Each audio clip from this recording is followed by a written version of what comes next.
السلام عليكم خوتي خياتي، مرحبا بكم في فيديو جديد. ربي يجعله فاتحة خير علينا وعليكم، وربي يدوم الخير ويبعد علينا الهم والغم. ومرحبا بكم بكل متقاعد ومتقاعدة راهم يسمعونا.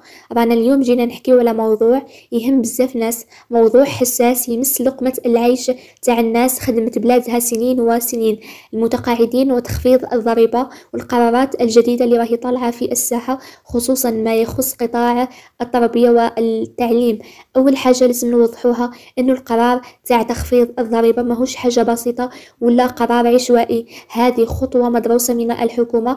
الهدف منه تخفيف العبء المالي على فئة حساسة جدا، وهي فئة المتقاعدين اللي راهي تعاني، ومع الغلاء المعيشي راه حتى دينار يفرق معاهم. وش معناها تخفيض الضريبة؟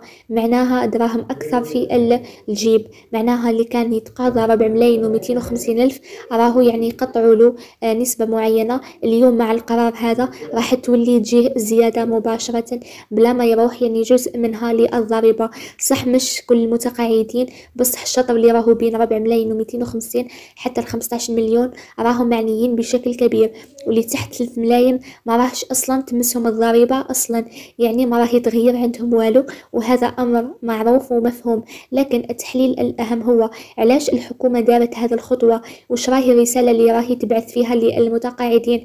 ببساطة الحكومة راهي تبعث رسالة تقول فيها احنا معاكم ما نسيناكمش، خاصة انه المتقاعدين بزاف منهم خدموا في قطاعات استراتيجية كالصحة، التعليم، البريد وغيرهم، والقرار هذا يجي كجزء من سلسلة قرارات تصب كامل يعني في صالح المتقاعدين، والهدف هو رفع القدرة الشرائية وتحسين الظروف المعيشية. نزيدو نحكيو على نقطة مهمة بزاف اللي هي تخفيض سن التقاعد في قطاع التربية. القرار هذا حسب ما صرح به وزير العمل يخص الأساتذة في الأطوار الثلاثة، وأيضا المفتشين والمدراء.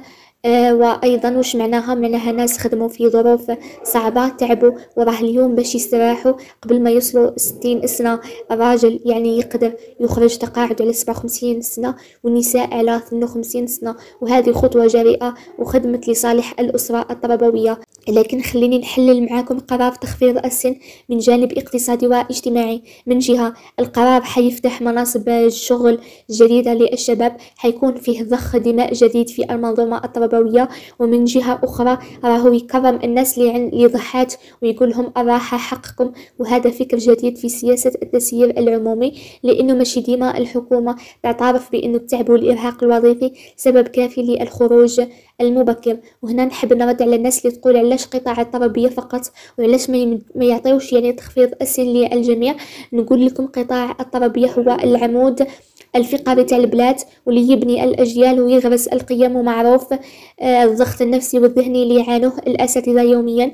القرار ماشي تمييز بل هو تقدير. نرجع الآن للمتقاعدين اللي ما يخدموش في التربية وكانوا يسقسيو واش مصيرنا، واش كاين أمل ولا لا. نقول لكم نعم كاين أمل، وخير كبير جايكم بحول الله. الحكومة ما راهيش غافلة، وزيادات قادمة حسب نسب مئوية موحدة ماشي تمييزية. سواء خدمت يعني في التربية، خدمت في الصحة، أو كنت عامل بسيط، كاين عدالة في الزيادات المرتقبة. وبيناتنا راكم شفتوا الحملات اللي راهي تديرها بعض الصفحات على الفيسبوك، ديما يحبوا انهم يحبطوا الناس ويهبطوا لهم المعنويات تاعهم، ويقولوا ما كانش زيادات، كل شيء كذب، غير وعود فارغة. بصح الحقيقة انه كل مرة كاين قرارات تطلع وتتماشى مع تعليمات رئيس الجمهورية اللي راهو يوصي دائما بتحسين معيشة المتقاعدين، والبيان الرسمي كان واضح. وفي الختام نحب نقول كلمة لكل متقاعد: راك تاج فوق ريوسنا، خدمت وعركت وساهمت، واليوم نحقق انك تعيش حياة كريمة. تخفيض الضريبة خطوة في الطريق الصحيح، وتخفيض سن التقاعد تكريم مستحق يعني. خليكم ديما متفائلين وبقاو معنا، لانه كل جديد راح نجيبوه لكم بالدقة والتحليل. نكمل يا جماعة الخير في موضوعنا المهم حول تخفيضات الضريبة والزيادات عند المتقاعدين.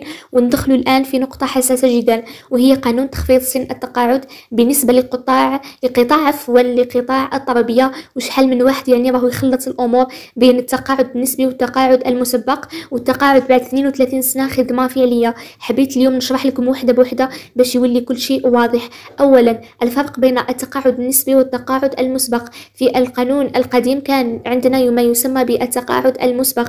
هذا يعني انه العامل يقدر انه يتقاعد قبل سن 60 سنة للرجال و55 للنساء، بشرط يكون عنده 22 سنة خدمة او اكثر. لكن هذا النظام تم الغاؤه في 2016، ومن ذاك الناس ما بقاش عندهم يعني خيار تاع تقاعد بكري. لكن مؤخرا رجعت الحكومة تطرح فكرة التقاعد النسبي، وبخصوص قطاع الطلبية. هنا لازم نفهموا حاجة مهمة. التقاعد النسبي هو انك تخرج تقاعد قبل السن القانونية، لكن بشرط انك تكون خدمت عدد معين من السنوات، وغالبا ما يكون 32 سنة خدمة فعلية. يعني أستاذ تخليه يخدم في 1992 وراهو في 2024 راهو خدم 32 سنة بالضبط، يقدر يخرج تقاعد نسبي ولو ما وصلش 60 سنة. هذه السياسة منين جات لأنه قطاع الطلبية مرهق، وكاين يعني أساتذة كبار راهم تعبوا من الضغط، خاصة مع كثرة الأقسام ومشاكل التلاميذ والمناهج الجديدة، وحتى الصحة ما بقاتش تساعد.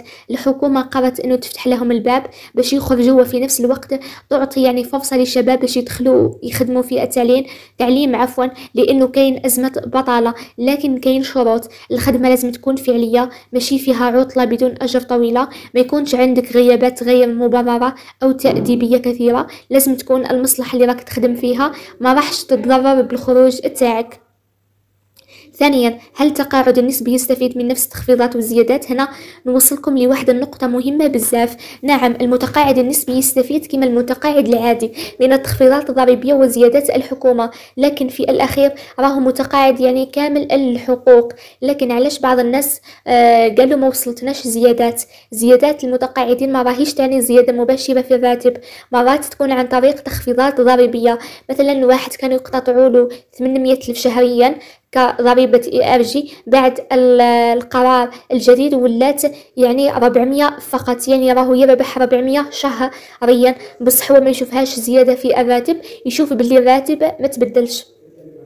هنا لازم نفهموا عقلية المتقاعد راهو يحب يشوف مبلغ يزيد في كشف الراتب، ما يهتمش بالتفاصيل التقنية، يحب يحس بلي راهو يقدر يشري خير، يعيش خير، ويعاون ولاده خير. ثالثا، مدى فاعلية هذه الإجراءات في تحسين حياة المواطن؟ الدولة ما تقدرش انه تزيد زيادات كبيرة بزاف لانه الميزانية محدودة، لكن من جهة اخرى التخفيضات في الضريبة وتسهيل التقاعد النسبي راهم يخفوا الضغط على الناس. بصح ما يكفيش، لازم تكون سياسات مرافقة، دعم مباشر للمتقاعدين اللي عندهم ضغط، اللي عندهم يعني عفوا اللي عندهم الدخل تاعهم ضعيف بزاف، مراجعة أسعار المواد الغذائية وتكثيف رقابة على التجار المحتكرين، وتوزيع منحة التضامن بشكل عادل خاصة للناس اللي ما عندهمش لا تقاعد ولا مدخول.